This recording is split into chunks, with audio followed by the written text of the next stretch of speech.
औज़ुबिल्लाहि मिनश्शैतानिर्रजीम बिस्मिल्लाहिर्रहमानिर्रहीम अस्सलामु अलैकुम वरहमतुल्लाहि वबरकातुह. Today I am going to teach the class 11th. Subject is physics. In the last lecture I introduced you this new chapter, that's gravitation.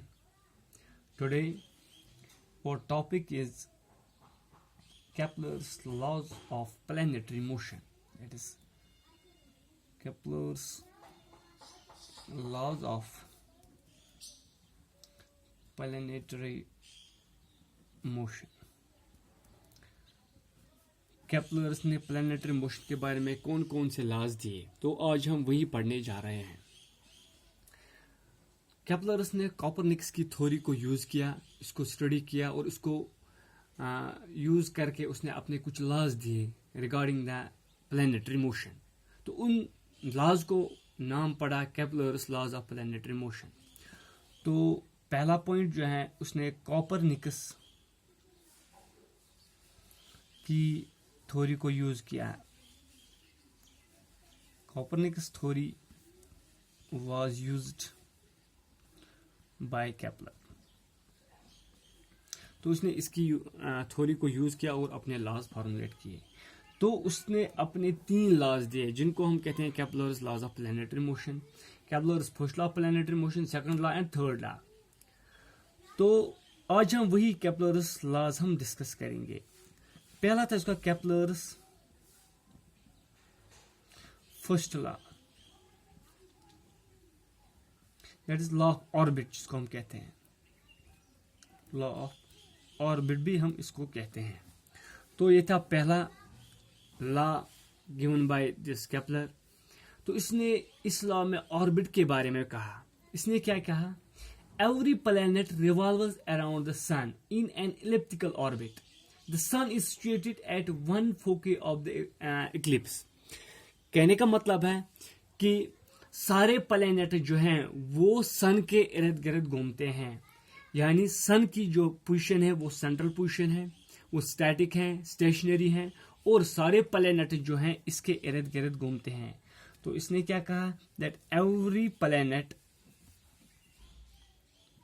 Revolves around the sun in an elliptical orbit. तो इसने कहा कि सन जो है वो static हैं, stationery हैं, और ये प्लैनेट जो है इसके इर्द गिर्द घूमते हैं. अगर मैं elliptical means it's not proper circular नहीं होता है, इट इज स्लाइटली बल्जड. तो कुछ इस तरीके सा होता है जिस तरीके की शेप जो एग में होती है, सिमिलरली तो इस इलिप्टिकल ऑर्बिट की शेप होती है. आप मान लीजिए कुछ इस तरीके की शेप है और सन जो है वो सेंटर में है. दिस इज सन.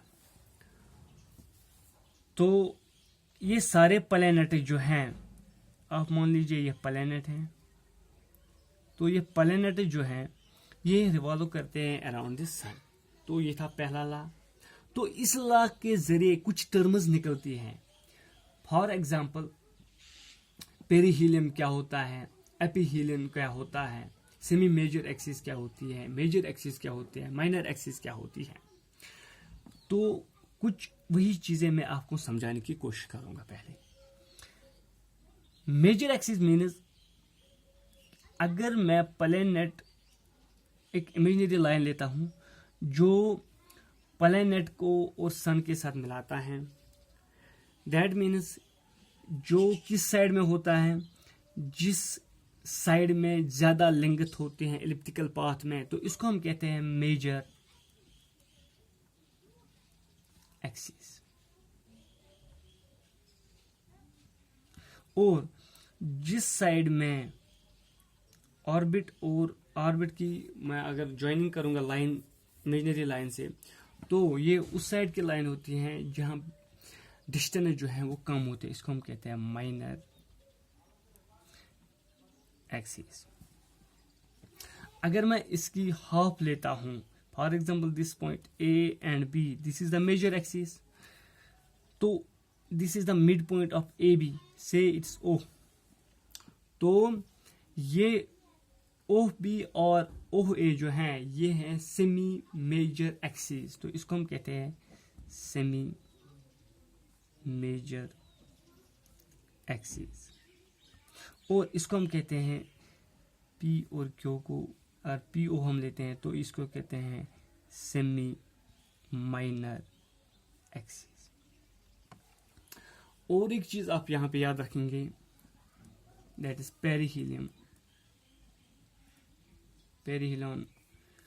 तो ये होता क्या है, मैंने आपको पहले ही बताया कि प्लैनेट जो है इलिप्टिकल पाथ में रिवॉल्व करता है around the sun.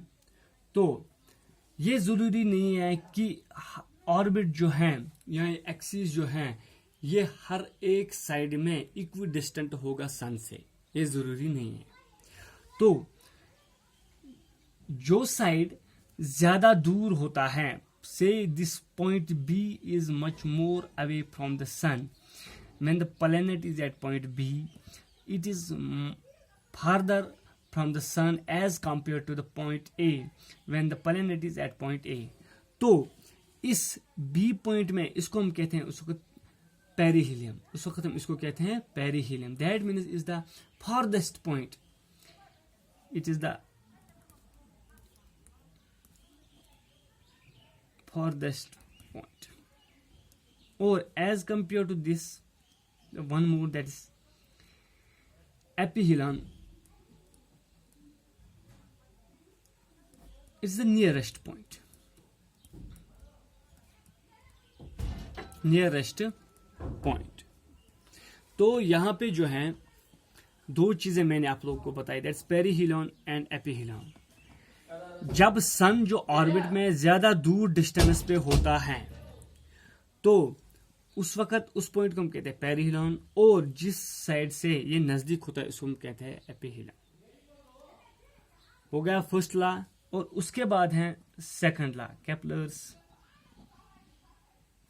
Second law of planetary motion.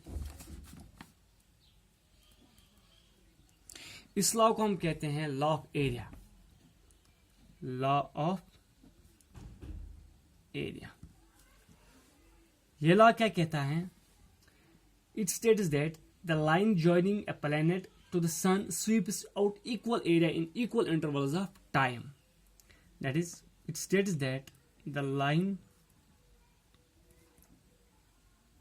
Joining the planet to the sun sweeps out equal area in equal intervals of time। तो कहने का क्या मतलब है,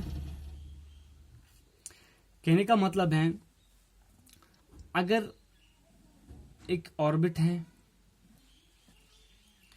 तो मान लीजिए ये सन है, इस साइड से ये है पेरिहीलियम और यह है एपीहीलियम। आप मान लीजिए एक सन, ये प्लैनेट जो है P1 पॉइंट से P2 पॉइंट पे गया तो उसने कुछ एरिया कवर किया, तो से इसमें टाइम T लगा।